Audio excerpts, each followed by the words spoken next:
Bismillahirrahmanirrahim. Assalamualaikum warahmatullahi wabarakatuh. Kembali lagi di Pustaka An-Nafs, yaitu channel yang membahas tentang review atau penjelasan daftar isi kitab-kitab yang ditulis para ulama. Oke teman-teman, kita lanjut di bagian kedua tentang kitab Asbabun Nuzul ya. Di video sebelumnya kita membahas tentang Asbabun Nuzul yang ditulis Al-Imam Asyuyuti. Ini kitab Asbabun Nuzul ini yang kedua, yaitu yang nulis Syekh Abdurrahman Muqbil bin Hadi Al-Wada'i. Judulnya di sini As-Sahih Al-Musnad min Asbabin Nuzul. Jadi sahih riwayat dan sanad-sanad tentang sebabnya turunnya ayat Al-Quran.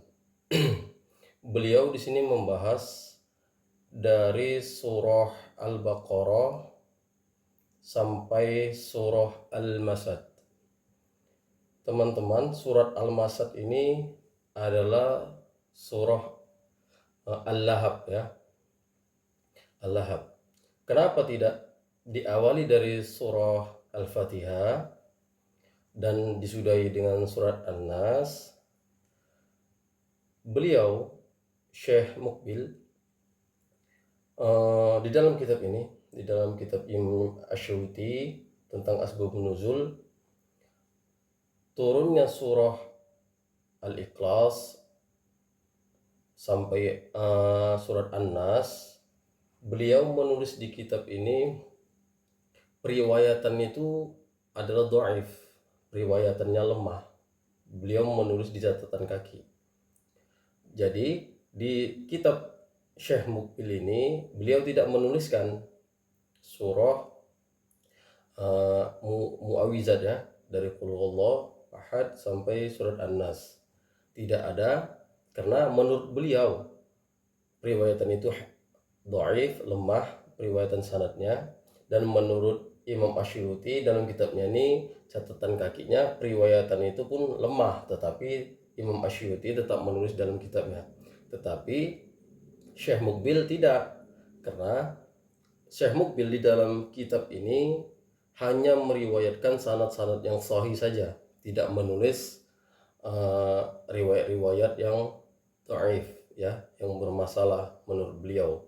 Makanya beliau di sini tidak mencantumkan surah Al-Fatihah. Di sini pun juga kan, karena sebab turunnya surah Al-Fatihah itu nggak ada, memang keinginan Allah aja untuk menyempurnakan Al-Quran. Jadi di sini beliau menulis dari surah Al-Baqarah sampai surah Al-Masad atau Al-Lahab, dikarenakan beliau dalam kitab ini mencantumkan riwayat-riwayat tentang turunnya ayat itu, riwayat-riwayat yang sahih. Makanya beliau menulis ini as-sahih, kesahihan sanad di dalam periwayatan sebab-sebab turunnya ayat. Jadi di sini beliau memberikan kata pengantar tentang pentingnya sanad dalam menulis periwayatan yang bersumber dari Nabi ya. Karena ketika tidak seseorang meriwayatkan hadis ataupun ulama yang meriwayatkan hadis itu tidak bersanad, maka semua orang bisa ngomong asal-asalan. Tetapi ketika riwayat itu dari ulama-ulama besar, tertulis dalam kitab-kitab ulama, maka hati beliau menjadi kokoh untuk menulis bahwasanya sanad itu memang sahih adanya.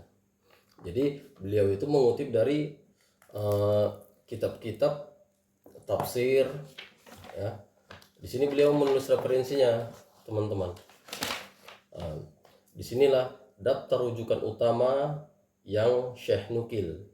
Pertama dari tafsir Ibnu Jarir At-Tabari, ya kan, ada tafsir Ibnu Katsir, beliau ambil juga referensinya.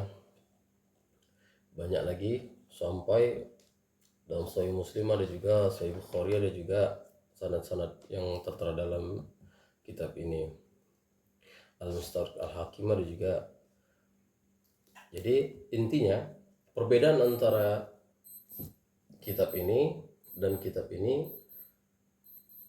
Imam Asy'uti menulis di sini hadis yang dhaif ada, cuman beliau memberi keterangan. Tetapi kalau Syekh Mukbil di sini menulis sanad-sanad yang hanya sahih aja yang dikutip dalam kitab ini tentang peristiwa terjadinya atau sebab turunnya ayat-ayat Al-Quran. Mungkin itu aja ya teman-teman, antara perbedaannya kitab Asbabun Nuzul Imam Asy'uti dengan Syekh Mukbil. Saya tutup. Assalamualaikum warahmatullahi wabarakatuh.